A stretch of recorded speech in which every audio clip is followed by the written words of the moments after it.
Hello, it's very good to have you with us at this hour. I'm Daniel Che. Let's start our newscast. Big day on the nation's trade front on Sunday. Trade barriers between Korea and China as well as Vietnam and New Zealand were scrapped. Plus, another round of tariff cuts is due on January 1st. Kim Min-ji starts us off with changes that could definitely help boost the Korean economy. Korea's free trade agreement with China took effect on Sunday along with separate trade pacts with Vietnam and New Zealand. According to the Trade Ministry, the pacts are expected to lift Korea's GDP by 1% in the next 10 years. Together, they're expected to create over 55,000 jobs, as well as bring about consumer benefits worth more than $15 billion over the next decade.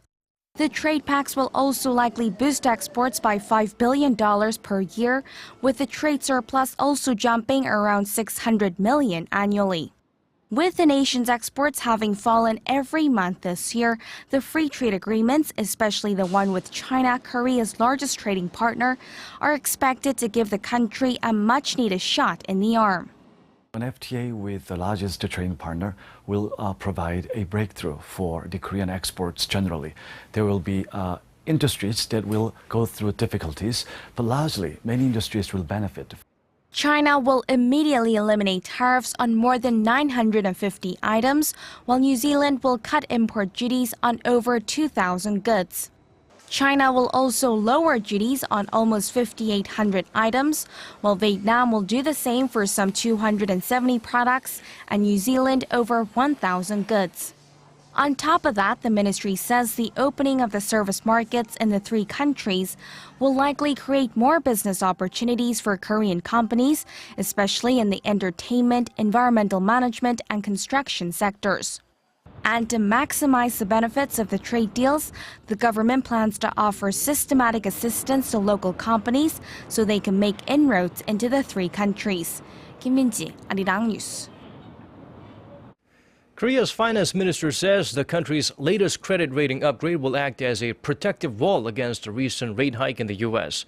Moody's Investor Service has on Friday raised Korea's credit rating from AA3 to an all-time high of AA2, citing the stability of the country's growth rate and saying that its institutional strength would ensure the implementation of structural reforms. Finance Chief Choi Kyung-hwan stressed that Korea is the only country to receive an upgrade from Moody's this year, adding that in recent months, many countries, including Japan and Saudi Arabia, have seen their ratings downgraded.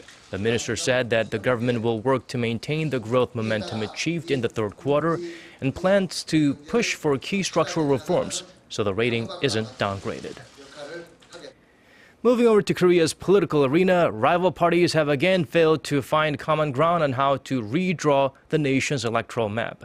Kim Moo-sung, the chairman of the ruling Saenuri Party, and Won Yu-chul, the party's floor leader, met this afternoon with their counterparts from the main opposition New Politics Alliance for Democracy, Moon Jae-in and Lee Jong-geol, to try to hammer out an agreement, but the two sides failed to narrow their differences on the redistricting issue, with the main sticking point between the two sides being whether or not to decrease the number of proportional representatives. Plus, there are also long-pending bills related to the people's livelihood. Representatives from the two parties are expected to meet again next week. A senior White House official says if North Korea demonstrates its commitment to denuclearization, it will make everything possible, including engagement with the U.S. Kim Yeon-bin shares with us Daniel Crittenbrink's advice to the reclusive state. During an interview with Seoul-based Yonhap news agency, Daniel Crittenbrink, the senior Asian affairs director at the National Security Council, said that everything is possible if North Korea demonstrates that it is serious about denuclearization.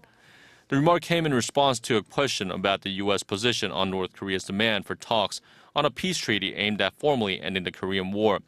Pyongyang has stepped up efforts for such talks in recent months, but Washington has rejected the idea, as the communist regime has continued to enhance its nuclear program. Crittenbrink said that North Korea needs to demonstrate that it is fully committed to denuclearization, which is what it is obligated to do under the 2005 joint statement and a whole series of UN Security Council resolutions. He also said the Obama administration has made it clear it is willing to engage countries with which it has had difficult histories, including Myanmar, Iran, and Cuba, but stressed that it won't hold talks simply for talk's sake. The six-party talks aimed at denuclearizing North Korea, involving the two Koreas, the U.S., China, Japan, and Russia, have been stalled since 2008, with Pyongyang demanding the unconditional resumption of talks, and Washington saying the regime must first take concrete steps toward demonstrating its commitment to denuclearization. Kim Hyun-bin, Arirang News. The average South Korean lives 12 years longer than their compatriot in the north. According to Statistics Korea on Sunday, the life expectancy in South Korea is 85 years for women and 78 for men, while the corresponding numbers up north are 73 and 66. The 12-year difference is mainly due to the infant mortality rate, which is 7.6 times higher this year in North Korea. Another major contributing factor, nourishment. The average South Korean consumes roughly 3,000 kilocalories of food per day, while a North Korean consumes only about 2,000, falling well short of the UN Food and Agricultural Organization's daily recommendation of 2,500. The U.S. Defense Department has rejected accusations that U.S. forces Korea lied about anthrax shipments to Korea. The USFK came under fire after a Korea-U.S. working group reported last week it had brought anthrax samples into Korea 16 times since 2009, including an accidental shipment of live anthrax in April. Pentagon spokesman Commander Bill Urban told Seoul-based Yonhap News in a report Saturday the USFK had correctly informed the public in a May press release that the April shipment was in support of the first biodefense training exercise at Osan Air Base, not the first in the country. He also said the USFK had clearly stated that biological defense testing and training had continued since 2009. Hillary Clinton focused most of her energy on her GOP opponents in the third presidential debate between the candidates running for the Democratic Party nomination. Clinton, the former Secretary of State, deflected persistent attacks from Senator Bernie Sanders and former Maryland Governor Martin O'Malley on gun control, Wall Street, and foreign military entanglements while shifting the focus to Republican frontrunner Donald Trump. She accused Trump of undermining the fight against terrorism and said he is fast becoming the best recruiter for the extremist group calling itself Islamic State or ISIS. Going forward, it seems Clinton will continue to frame the election as a choice between her approach to national security and the recklessness of Republicans who have demonized Muslims since the recent attacks on Paris and San Bernardino. Meanwhile, religious congregations across the United States are upping security measures following a season of violence, including race-driven church shootings and Islamic extremist attacks. The Associated Press reports Christian churches have been refining their security plans ahead of Christmas, with some wanting to hire their own police for protection. Mosque leaders around the country are meeting with law enforcement officials as an anti-Muslim furor fuels arson attacks and vandalism. The Federal Emergency Management Agency has been holding specialized training for congregation for all hazards, including active shooter incidents. South Korean researchers plan to buy the most powerful device available to take pictures of the human body. Won Ji-hyun reports how the technology could help treat some of the most deadly diseases in the country. Vascular disease is the second leading cause of death in Korea after cancer. To treat vascular disease, accurate scanning and diagnosis are crucial.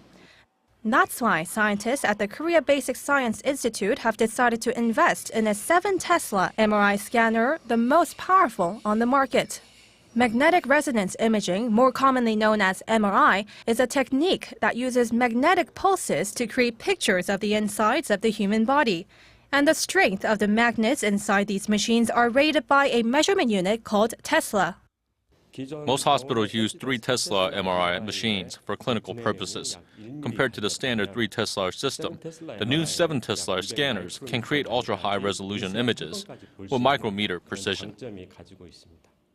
Despite these upgrades, housing one of these machines is not simple. A 7 Tesla scanner weighs around 48 tons, which is heavier than 6 full-grown male elephants. Plus, with a price tag of more than $6 million each, the 7 Tesla scanners are about 3 times more expensive than the 3 Tesla machines. But it's a price that scientists around the world are willing to pay. They say the 7 Tesla machines will significantly improve brain imaging quality and open new doors to advanced clinical research. Won Ji-hyun, Arirang News. And now for a quick look at the weather before we go. On Monday, expect rain or snow nationwide in the early hours of the day in Korea. If you're driving, you'll want to take extra care on the roads as the wet weather is bound to create icy, slippery conditions. Seoul, Daejeon, and Daegu will all start the day at 2 degrees Celsius and rise to 7, 9, and 9 respectively. And with that, here's a look at the weather conditions outside of Korea, around the world.